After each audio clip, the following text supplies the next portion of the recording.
स्वागत है आपका मेरी चैनल ES यानी कि एजुकेशनल स्टडीज़ में। आज हम जानेंगे network analysis bye node pair voltage और नोडल मेथड। इसमें हम वन नोड पेयर नेटवर्क लेंगे जिसके मेथड की मदद से हम नेटवर्क का एनालिसिस करेंगे। और हैप्पी जन्माष्टमी। सो शुरू करते हैं आज का ये network analysis bye nodal method का वीडियो।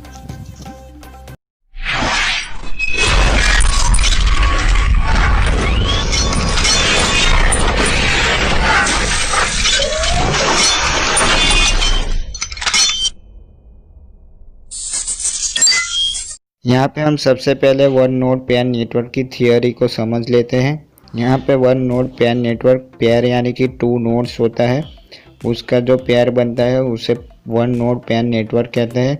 यहाँ पे टू नोड्स है B और D, जिसकी वन पेयर हुई यानी कि इसे कहेंगे हम one node pair network. Two voltage source लिए है E1 और E2। यहाँ पे 3 रजिस्टर है R1, R2 और R3।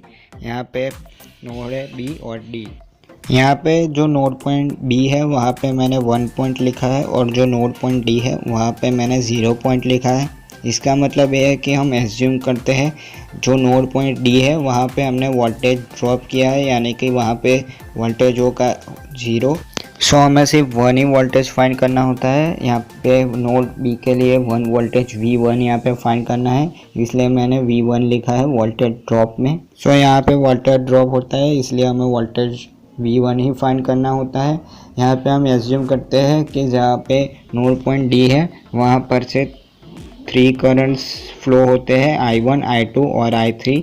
यहाँ पे हमने रजिस्टर के हिसाब से करंट का नेम रखा है। R1 है रजिस्टर, वहाँ पे I1, R2 है वहाँ पे I2 और R3 है वहाँ पे I3। तो सबसे पहले मैं यहाँ पे इक्वेशन लिख रहा हूँ कि हमें कितने नोड्स के इक्वेशन फाइंड करने हैं, उसका यहाँ पे इक्वेशन मैं लिख रहा हूँ जो कि होगा n = J-1। J यहाँ पे है जंक्शन पॉइंट यानी कि नंबर ऑफ जंक्शन। यहाँ पे मैं इक्वेशन लिख रहा हूँ to analyse the circuit using node voltage method the number of independent node equation required n। यहाँ पर मैंने पहले ही नेटवर्क एनालिसिस यानी कि नोड क्या होता है, जंक्शन क्या होता है, ब्रांच क्या होता है, ये सब पर मैंने वीडियो बना रखा है, जिसकी लिंक मैं आपको आई बटन में या डिस्क्रिप्शन में दे देता हूँ, जिससे आप वो वीडियो भी देख सकते हैं। सो इस नेटवर्क सर्किट में जंक्शन पॉइंट है 2, B और D।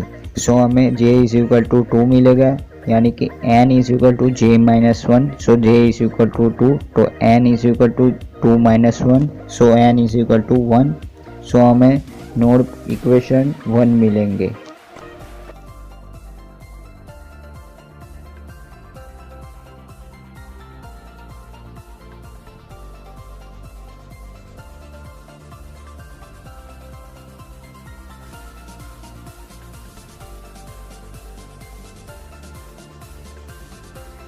सो हमें नंबर ऑफ इक्वेशन मिलेगा नोड का, वो होगा 1, यानी कि हमें 1 इक्वेशन फाइंड करना है नोड पॉइंट को फाइंड करने के लिए, जहाँ पर 1 नोड पेयर नेटवर्क के लिए है। यहाँ पे हमें करंट और वोल्टेज का इक्वेशन फाइंड करना है, इसलिए हम इस नेटवर्क पर किरचॉफ का वोल्टेज लॉ अप्लाई करेंगे और सभी ब्रांच पर किरचॉफ वोल्टेज लॉ अप्लाई करके हमें करंट का इक्वेशन मिलेगा।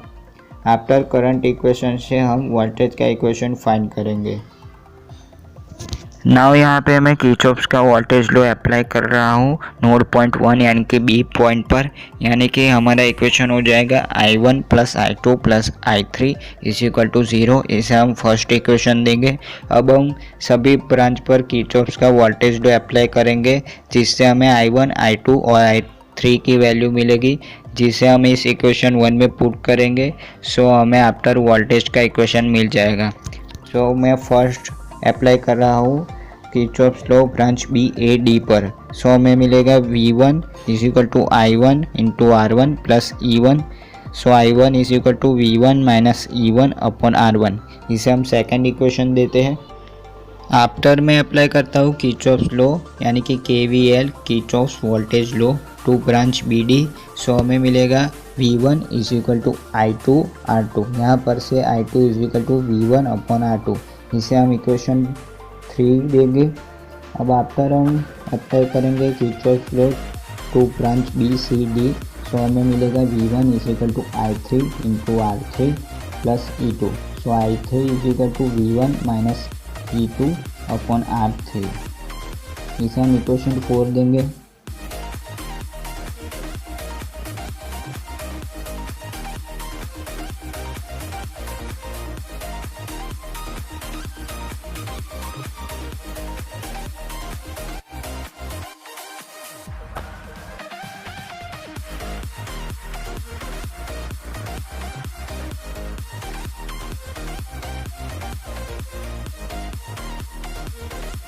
सो put the values of equation 2, 3 and 4 in equation 1, यानी कि हम इक्वेशन 2, 3 और 4 में से जो I1, I2 और I3 की जो वैल्यूज है उसे हम इक्वेशन 1 में पुट करेंगे।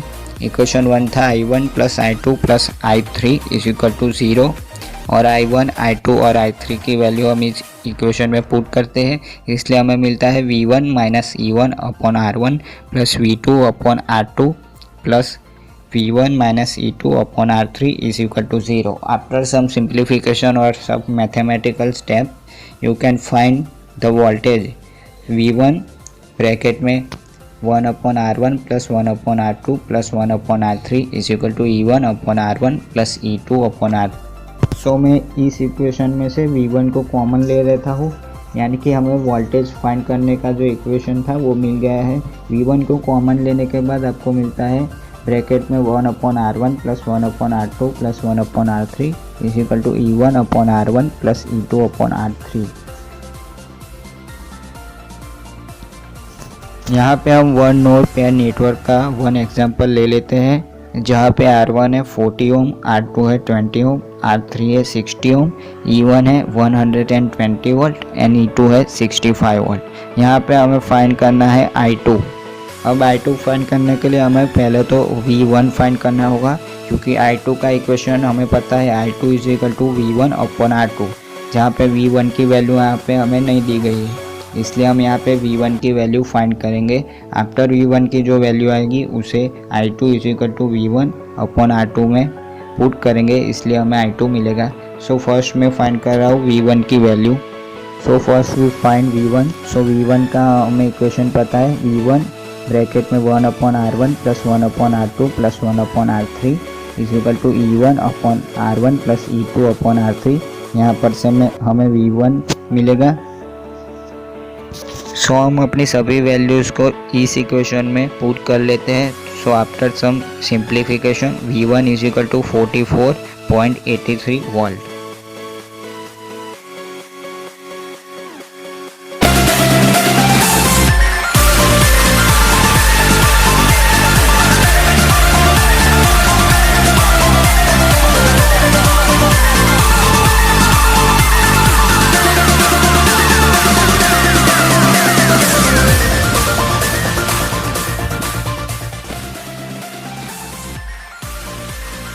सो हमें मिलेगी V1 की value, V1 is equal to 44 into 83 volt. अब हम इस V1 की वैल्यू को पुट करेंगे हमारे इक्वेशन में, I2 is equal to V1 upon R2। So हम अपने इक्वेशन में इसकी वैल्यू पुट करेंगे, इसलिए हमें मिलेगा I2 is equal to 44.83 upon 20 is equal to 2.24 ampere. उम्मीद है आपको आज का वीडियो पसंद आया होगा। थैंक यू फॉर वॉचिंग और बने रहिए हमारी चैनल के साथ।